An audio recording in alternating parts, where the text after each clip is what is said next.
Je me présente, je m'appelle Jacques Bordelot et je suis à la direction générale de la Fondation Beati.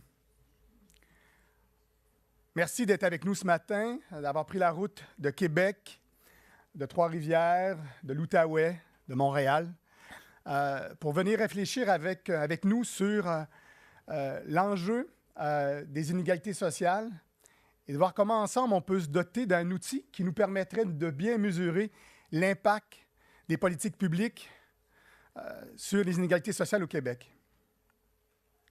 Alors, au nom des 9 fondations signataires de la lettre ouverte, j'aimerais vous souhaiter donc, comme je viens de le faire, la bienvenue à cet événement. Les inégalités au Québec, restons vigilants.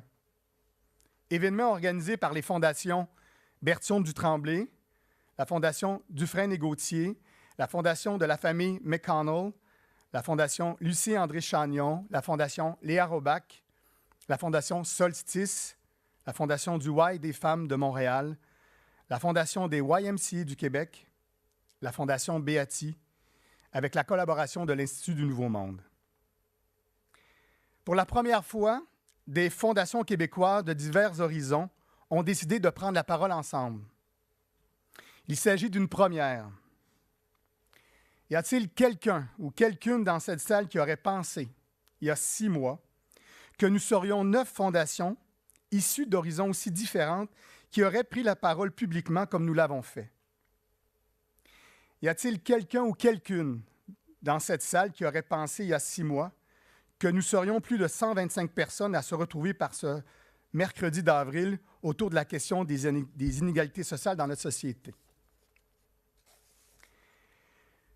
Le but de notre intervention collective par le biais d'une lettre ouverte publiée dans Le Devoir le 11 mars dernier était d'exprimer de manière constructive les préoccupations et les inquiétudes des personnes, des familles et des communautés que nous appuyons au moment où le gouvernement du Québec est à remettre en question certains de ses programmes et à revoir la fiscalité. Comme fondation, nous nous interrogions sur les impacts possibles des changements envisagés sur la société et plus particulièrement des effets sur les inégalités sociales. Comme bien d'autres, les fondations signataires sont de celles qui croient qu'une société plus égalitaire est un gain pour tous et toutes. Comme vous le savez, je vous sais tous des experts de ces questions, les inégalités sociales nuisent à l'économie, à la société et à la démocratie. Les experts du monde entier en ont fait la démonstration. Notre action quotidienne comme fondation, sur le terrain, partout au Québec, nous permet d'en témoigner. Nous sommes parfaitement conscients qu'il est nécessaire de gérer les finances publiques de manière responsable. Nous croyons aussi qu'il est important de veiller à ce que les services publics soient efficaces et atteignent leur objectif. Dans le même souffle, nous croyons cependant qu'il faut rester vigilants. Nous devons collectivement nous assurer que les choix politiques que font nos gouvernements n'augmentent pas les inégalités sociales et, idéalement, les réduisent. C'est pourquoi les 9 fondations signataires ont jugé bon d'inviter le gouvernement du Québec à se doter d'un outil de mesure afin de bien évaluer les impacts de ses choix sur les inégalités sociales. Dans un premier temps, nous avons fait parvenir une lettre au premier ministre faisant état de nos préoccupations relatives aux inégalités sociales. Nous avons également indiqué que nous étions disponibles pour une rencontre afin d'exposer nos réflexions. Nous espérons toujours avoir le plaisir de pouvoir rencontrer le premier ministre du Québec afin de pouvoir lui partager de vive voix nos questions et préoccupations. Suite à cette démarche au bureau du premier ministre, nous avons souhaité faire connaître nos préoccupations dans l'espace public et espérer nourrir la réflexion autant du gouvernement que de l'ensemble de nos concitoyens et concitoyennes.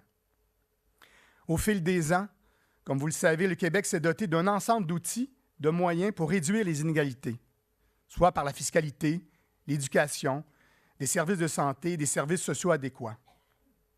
Malgré les efforts, les niveaux d'inégalité est plus grand au Québec aujourd'hui qu'il y a 30 ans. Pour les fondations signataires, il faut donc que nous demeurions vigilants et s'assurer d'avoir tous les outils nécessaires pour bien évaluer l'impact de nos choix.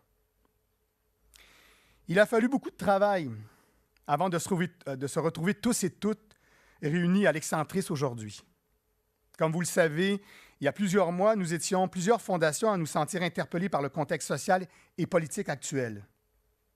Cette démarche à contre-courant a été interpellante pour plusieurs de nos organisations. Il y avait quelque chose d'inédit dans cette démarche. Comme vous le savez, les fondations n'ont pas l'habitude de prendre la parole dans l'espace public. Ce n'est pas dans notre ADN, dans nos pratiques. Comme organisme de bienfaisance, on était tous préoccupés de protéger nos conseils d'administration et d'éviter le terrain de la politique. Cependant, d'un même souffle, interpellés par la conjoncture, nous souhaitions contribuer au débat social tout en respectant notre statut et la posture qui est la nôtre. Le défi était d'articuler une parole commune qui nous soit singulière, située et qui puisse rallier des fondations à l'histoire et à la pratique différente. Une telle démarche a suscité plusieurs questions au sein de nos organisations.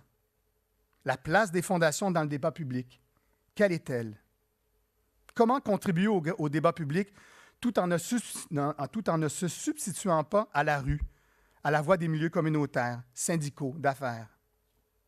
Comment avoir une parole qui, tout en étant située, incarnée, évite d'aller sur le terrain des choix politiques à faire?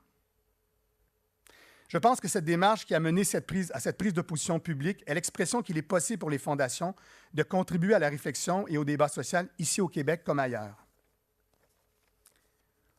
Aujourd'hui, nous souhaitons faire un pas de plus et essayer, dans un premier temps, de tracer avec vous les contours de ce que pourrait contenir cet outil de mesure dont nous souhaitons que le gouvernement se dote afin de bien évaluer l'impact de ses politiques publiques sur les inégalités sociales. Et dans un deuxième temps, ensemble, commencer à réfléchir sur la suite des choses. La volonté des membres initiatrices de cette démarche est d'élargir le collectif actuel. Pour ce faire, nous avons souhaité rassembler aujourd'hui les communautés qui entourent les fondations, donc les membres de nos conseils d'administration, de nos comités d'allocation, nos partenaires, nos amis, ainsi que des experts et des personnes intéressées par les enjeux des inégalités. Dans cette assemblée réunie ce matin à l'Excentrice, il y a des gens issus des fondations privées, publiques. Je me permets un bonjour tout spécial aux gens du Réseau des Centraides du Québec. Des personnes du domaine de la recherche. Un bonjour au Centre Léa Robach, aux membres du CPE, à l'Université de l'Outaouais, de Montréal, de l'École des sciences de gestion. Puis j'imagine que j'en oublie. Ainsi que du domaine de l'intervention publique et communautaire. Donc santé publique, Oxfam, entre autres. Pour organiser cet événement, le collectif des 9 fondations signataires de la lettre d'opinion ont fait appel à l'Institut du Nouveau Monde, qui mène, comme vous le savez, depuis 3 ans, une démarche sur les inégalités sociales. Avec le soutien de 3 personnes ressources, que je laisserai Michel Venn, l'animateur de cet événement, vous présenter, nous essaierons ensemble de faire un pas de plus afin que l'on puisse ensemble poursuivre notre travail de vigilance. Je vous revois à la fin de la séance pour discuter des suites à donner. Je nous souhaite de bels échanges et à bientôt.